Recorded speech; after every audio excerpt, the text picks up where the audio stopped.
climate change research or environmental research. So as a result, what's happened is that we're in a situation where, unfortunately, the United States is being left behind. Okay? And, in an attempt to save us, scientists surveying climate change in North America, what was attempted was, the Germans and the French got together and said, hey, you can come here and do work. The only problem is we found that research in Europe, too, is very specific in just doing research, but not doing anything applied. In other words, if we wait until all the research has been done, climate change will have caught up with us and we'll be, dying out in the desert. We need to have something, we need to start doing things now, implementing not only ways of sequestering carbon, but we need to do things to restore the landscapes. Okay? Especially like in southern Italy, places around the Mediterranean where erosion has been really phenomenal. And this is what we're really interested in. Okay, I'll take the next one. Okay, so even though Donald Trump doesn't recognize that there's climate change, people, for thousands of years have been recognizing that climate changes, and they attribute it to the gods in the past, obviously. We have everything from, Amun-Ra, Zeus, the god of thunder, Thor, god of thunder in the north, the sun god, we have Helios, the sun god. We have all these gods who were associated with natural phenomena and who controlled natural phenomena. That was the explanation of Tlaloc, the rain god in Middle America. And then, of course, we have our own. If you hit the next one, please. Let's see. We have scientists who started looking at these issues. All of you have heard Noah's flood, right? I mean, that's a much older story. It didn't first appear in the Bible. That showed up in Sumerian culture. It was a story that was told of a king in Uruk who was about 4,200 years ago, lived in Uruk. And he went traveling, and he met, along his journey, he met a person who was his great-great-grandfather, who was the equivalent of Noah. And he talks about a great flood, and he took his family and animals and put them in a big boat and all this. I mean, it's the precursor of the flood, Noahic flood. Anyway, so these stories have been around forever. More modern, after Aristotle, he talked about climate change as well. He said climate changes. He laid it to volcanic activity. Heat from the earth. Okay. Ironically, we know that today volcanoes do influence climate through volcanic ash. Okay. But the real modern, let's say, looking at climate was done by Wittfogel when he talked about hydraulic civilizations. He talked about the impact of hydraulic systems, irrigation systems, and floods and so forth along major river systems in the Middle East. North Africa, the Nile, Tigris, Euphrates, and then looked at China and other places in the world. Nile, for instance, I think there's a timer going on. This timer is going to keep me going. What we find is on the Nile, there are these Nilometers that were actually used to measure the floods of the Nile. And based upon how high the floods were, you could estimate, priests used that to estimate what the crop yield would be in the coming year. They were doing climate modeling, for goodness sakes, if you can imagine. They were actually taking knowledge from what was happening in the environment and then using it to predict what kind of things will happen in the environment. Okay. So, go ahead. This is the area we're working in southern Italy. And I went originally there to look at this environmental context for this villa of Augustus Caesar. And it's very interesting because the problem is pollen doesn't preserve as well in the landscape as it does in other regions where I've worked. But I saw that there was a tremendous geomorphology. There was stream erosion occurring, but also huge expansions or expanses of riverbank deposits. That went back thousands, tens of thousands of years, which gave me a history of landscape processes that was unequaled anyplace else in the region, and anywhere in Europe, in fact. This landscape was primarily, let's say, it used to be part of a shallow sea 2 million years ago. The Bandrika foreland And then what's happened is it was raised about 2 million years ago and has been incised with river valleys, but the upper surface, what used to be the bottom of the sea, is still this flat landscape, a plateau that covers the whole region. There are also large seismic faults that extend from the northwest to the southeast all the way down to Metaponto, which is in the heel of the Italian boot. Okay? And we're working in this area primarily, where we have all these incised areas. We can examine riverbanks and so forth. 50 years ago, the United States came into the area because they thought it was going to go communist, and what they did is invested a huge amount of monies for land reform. And unfortunately, that land reform has been really, really bad on its impact on the land. The area we're looking at is right here, okay? And I'll talk more about the impact of what was bad about it. But this is the geology, okay? And we're working in Gravina, and San Felice is the villa where we're working. These are basically the archaeological peoples, the Magna Grecia, which were the Greeks who lived in the area 2,500 years ago, made settlements there, Metaponto. And then we have the Oscans, who are related to the Romans, basically Latin-speaking languages. And then the Peosece, who are actually peoples who were related to Albanian speakers, language speakers. So this is a crossover area. It's an area that literally have three major language groups coming together. Okay. If you look at the landscape, could you hit the slide itself? No, don't put it back. Put the cursor on the slide and see if it'll start the video. Yeah, down here in the corner, yeah. So the landscape, I mentioned the flat landscape and the incision into this flat landscape. This is the scarp. The landscape is normally about 300 meters above sea level, but there is a rise in the surface of the landscape by 200 meters there as a result of earthquake faults in the region. Okay? The underlying geology underneath this Pliocene sediments is Mesozoic limestones. So you have the Mesozoic, Cenozoic is mainly marine deposits, and then you have terrestrial deposits in the last 2 million years. Okay. The next one, please. Okay, the landscape then, if you look at more recent, from like 2 million years ago to the present, the landscape, you have everything from marine marls, you have coastal beaches, you have then cut and fills, you have stream channels that were incised and then filled with erosion from the slopes around it. And then today you have modern fill that's occurring in the region as well. Generally, these are the plateaus, the Pliocene deposits, and then the Pleistocene and Holocene fill in the valley bottoms. Here you can see the contact between the Pleistocene marl and a fill that's comprised of interglacial deposits, okay? Sediments that were eroded from the slope. Next one, please. Okay, we're looking at proxy data in this area. We're looking at geomorphology, we're looking at sedimentary structures. We're interested in the stream velocity, because that will tell us how much water was being moved downstreams.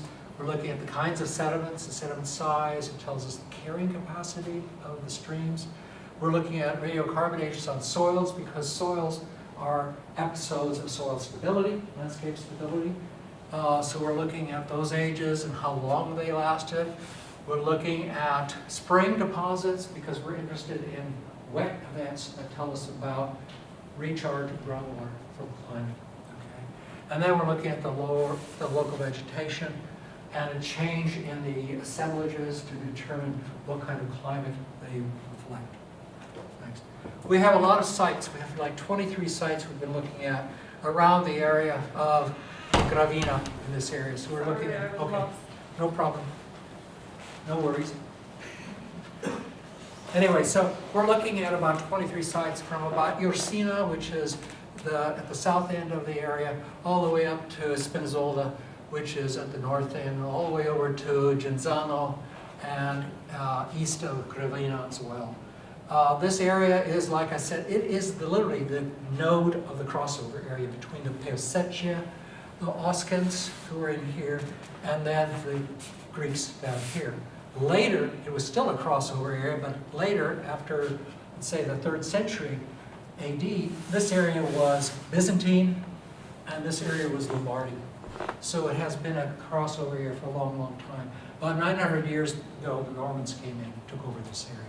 So the Norman families are still the aristocracy in the area. The Holocene and so forth, they're still the aristocracy. The upper slopes, if you look at the stream fill, is primarily there's soils developed, but they're mainly flood sediments with a soil developed, another flood sediment, soil development, flood sediment, another soil development. It's a history of flooding over the last 8,000 years, okay? And that's what we were looking at. And so when you look at these deposits, you'll have gravels at the bottom, sands, silts, clays, and then the soil developed in the top of those deposits. So each deposit, that's the sequence. We see the original deposition, where again you have the coarse sediments, finer sediments, the finest sediments, and then a development of soils on top of that. And each sequence we have a post-depositional weathering after all these deposits were deposited. We have been gathering samples there. So we had in the field, we did a description of what was found. And then these are radiocarbon calibrated dates. So we have 8,300, 2,000 years ago, where we can actually date the soils within the region. And then put together a history of erosion within the region, okay? Next. Here you can see a contact where you have soil, 8,400-year-old soil. We have deposition above it. There's an erosional break, deposition above it, another soil developed on top of this deposition lagoon. And we find that downstream we have very large flood deposits, upstream not so big, because downstream all these streams come together and eroded what was there before and deposit much heavier flood sediments. So we get maybe evidence for 4 floods in the lower deposits and maybe 10 in the upper deposits. We looked at grain size to determine this is sands down to clays. We were interested in the distribution of sediments, the kinds that were being contributed to the deposits, looking at mean speed size, sorting, skeinosis, just to analyze what was going on with as far as deposition and also source of materials. Whenever we have these large areas of clays added to it, as opposed to sands, that tells us a lot about the origin of the sediments that are coming downstream. Where was the erosion occurring in the stream system? Okay, we looked at several deposits so far. We're still doing analysis. We also looked at the soils and looked at their composition. And what we noticed was very interesting is that the soils, usually when you have soils develop, you get a change in the kind of sediment size. You get more fine sediments. But what is interesting is we see that there's very little change from what is going on as far as the deposits themselves. In other words, we have sands or silts deposited, and even the soils are primarily composed of sands, clays. There's no real, let's say, weathering going on in the soils. Okay. Next one, please. This is one of the streams we were working on, Arroyo Italiano, and we combined Italian and Western American terminology. You know, in Italy we never say Arroyo, okay? So we say Arroyo Italiano. He said, what are you talking about? You know? So this is one that we're sampling. I was sampling as my PhD student and her husband. And here you can see that this is erosion that occurred in less than 15 years, okay? Just due to the change in the regimes, the climate regime in the region. The change from winter rainfall to primarily summer rainfall, intense summer rainfall. And it's purely due to climate change. This was 1 year, this is 2013. The next slide. This was a year later. We had 2 meters of incision just over the winter during the flooding that was occurring, and that was massive damage in southern Italy. Not only that, but we had armored mud balls that showed up this big. And armored mud balls are sediments that are torn from the stream banks and then rolled downstream, and they're armored with gravels that were in the stream bottom. Okay? And what's interesting is you can actually use this to determine the velocity of the flood. Next slide, please. If you look at it, we can use something called Hudstrom's diagram to determine sediment size related to speed, velocity of the stream. And what we find is this is where the armored mud balls occur, okay? So this is their size, and this is the velocity. We're talking about 400 cubic basically 400 centimeters per second, or 4 meters per second, basically is what we're looking at, the velocity of the stream. I mean, that's an incredible flood moving down the stream. And in fact, the depth of these floods literally would fill those channels and overflow the road. So we have massive flooding going on there. Next one. We also have volcanic ashes in the region, but interestingly enough, we don't have some immediately in our area. They're usually north and south of us, so it seems the volcanic ash clouds from Vesuvius didn't hit us. Okay. It's too bad, because we had hoped we could use that as a stratigraphic marker as well. Next. This is some of the incision that's been occurring. Okay. This one here is a channel that has been eroded in just the last 25 years. Okay. And you're looking at this and say, well, how big is that? You know, and you say, well, this is 13 meters of erosion in 25 years. So the erosion, it isn't changed because of base level either. It's purely because you've got higher velocity water cutting headward. In other words, it's coming upstream the cutting, and it's cutting into these areas. Okay. This is one of the soils. You can see they're quite deep, the soil. This one is 8,400 years old, anywhere from 1.5 to 2 meters thick. You can see where I'm standing. This city up here, Messina, was at once the capital of the Byzantine Empire in the region. Okay. Was burned by the Normans, and then was, they burned the cathedral and built their own cathedral. Whatever, you know. So anyway, this shows you the age of some of these deposits. This soil, 20,000, 21,000 years old, is conformed basically to channels that go to a deeper sea level, when sea level was lower. So this was glacial maximum, where sea level was about 100 to 200 meters lower than it is today. So that's when this channel was cut here. Now that channel, you can see, is pretty deep, but it's not as deep as what's going on there today. We have no other evidence of stream cutting as extreme as we see today. Today is the worst cutting that we have seen in the last 21,000 years. There are springs in the area that we have been taking chorus out of to look at recharge, groundwater recharge events. You look for organic layers, we call them recurrence horizons, and we've been looking at those to see how often and when there was recharge of groundwater. Okay. And we can actually look at where we have some events. So for instance, here in this diagram, I put together several kinds of data from the archaeology of the region to events where we have actually, looking at the red lines are dates basically on alluvial deposits, okay?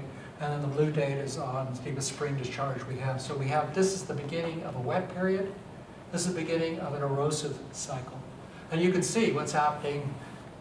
These are other people's records, and you can see that they had an episode of erosion starting at that point too, and deposition occurring at this point in time. So what we're finding in the stream exposures is the same thing that other people are finding in the region.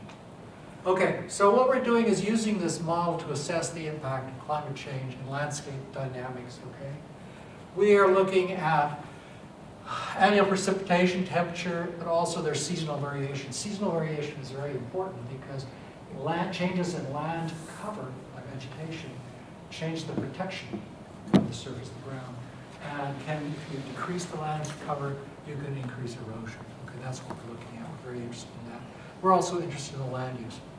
We use a climate change model that was developed in North America, called MCM model. It was developed by Reed Bryson and Son. And we can actually reconstruct rainfall temperature for the last 39,000 years. Okay. It's a really simple model. You just enter in local climate data from a weather station in the region. That might be, the last 30 years is all you need. And we usually use the period from basically 1970 to 2001. We enter that data in, and we can generate basically here's the annual precip for the region. And it comes out as monthly precip. We can actually turn this into a monthly diagram. This is the annual temperature for the same period of time. Okay. And this is the seasonal rainfall for that same period of time. What you should note right away is that the most dramatic changes, especially in this period of time, summer rainfall, and the decrease by 50% in spring rainfall. So this is an increase in spring drought, this is the increase in summer rainfall, and this is very important because we'll see that right away. Those are the episodes of, and I should talk about this too, we're trying to say sediment yield. How can we calculate sediment yield? The way to calculate sediment yield is to actually look at the effective rainfall in an area and look at, you can relate that based upon a study or studies that were done by Lundbein and Schaum in the Midwest. We can actually turn those into sediment yield per square kilometer. Okay? So we can actually turn rainfall into sediment yield, to erosion. Okay? And that's what we're going to do. We have the rainfall number, sediment yield. How does that relate to erosion? Next slide. Okay, so we know that stream discharge increases with greater precipitation. That's common sense. But also you can look at the association of plant cover, so that if you have more plant